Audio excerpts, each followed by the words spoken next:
The first full moon after the summer solstice is celebrated as the brightest full moon of the year, called as Guru Purnima. This, along with the darkest new moon night called as Mahashivaratri, are celebrated as two of the most important days of the year for the profound impact they have on the human system and as a consequence the spiritual possibilities that they offer. But what is the meaning of the word Guru exactly? Why is this particular night called as Guru Purnima? What is the astronomical and spiritual significance of this night? And how can one make the best use of it? Let us look at all these aspects in this video with the help of original Sanskrit references. The Sanskrit channel is an effort to explore a vast variety of topics from original Sanskrit literature. If you wish to support this effort, consider becoming a sponsor on Patreon or make a one-time contribution through these options. Your support will help us create more of these videos more frequently on more number of topics. Do check out all the links in the description below. The 16th shloka of advayatAraka Upanishad says, Gushabdastvandhakara syat rushabdastan nirodhakah andhakara nirodhitvat gururityabhidhiyate. The meaning of this shloka is Gu Shabdaha, the sound Gu, Andhakaraha Syat, represents darkness. Ru Shabdaha, the sound Ru, Tat Nirodhakaha, represents its cessation or removal. Andhakara Nirodhitvat, due to the property of removing darkness, Guruhu iti abhidhiyate, the name Guru is given. So the word Guru is used to denote something that removes darkness. It is also used as an opposite word for Laghu, which means short or small. So Guru is used to denote something large and great.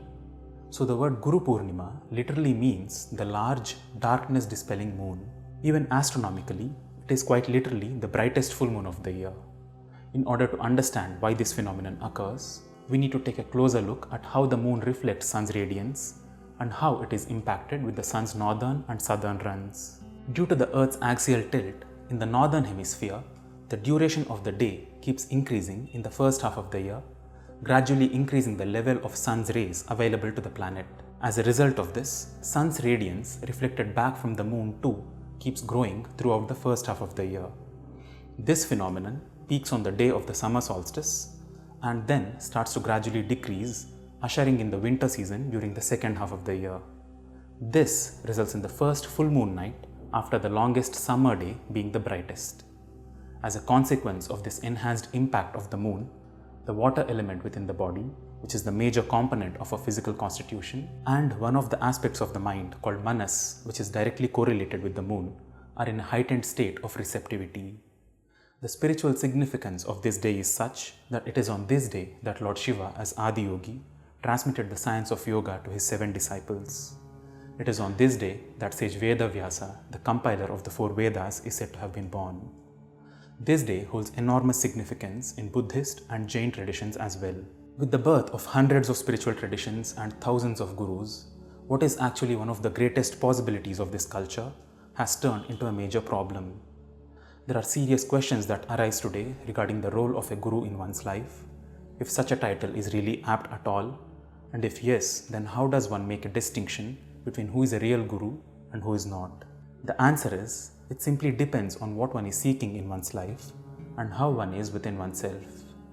This is beautifully demonstrated in Srimad Bhagavatam, where Lord Dattatreya explains to King Yadu that he in fact has 24 different gurus, explaining how he is able to learn something unique and immensely valuable from something as simple as a moth to something as vast as the ocean. Lord Shiva explains this very concept even more elaborately to Devi Parvati in around 300 shlokas of Skanda Purana called as Guru Gita. Anybody or anything or any experience that destroys the darkness of ignorance and leads one towards the brightness of clarity and knowledge is one's guru. This is the reason that the brightest presence of a full moon in the vast darkness of the sky is also a perfect symbolic representation of what a guru signifies. By staying awake through this night, staying outdoors under the brightness of the full moon, and by contemplating on what one truly seeks in one's life, one can imbibe the energies of the night and move from darkness to light, which is seen as the highest pursuit of human life. I'd like to conclude with a simple shloka which reinforces this concept further. This is the 28th mantra from bRhadAraNyaka Upanishad, which goes as follows. Asato ma sadgamaya tamaso ma jyotirgamaya mrityorma amritangamaya. Om Shanti Shanti Shanti. This shloka is in fact a request. The word Gamaya literally means make me move. When a sadhaka recites this shloka, he is addressing someone and seeking their help in one's progress. Who is the sadhaka addressing? That is not specifically mentioned in this shloka.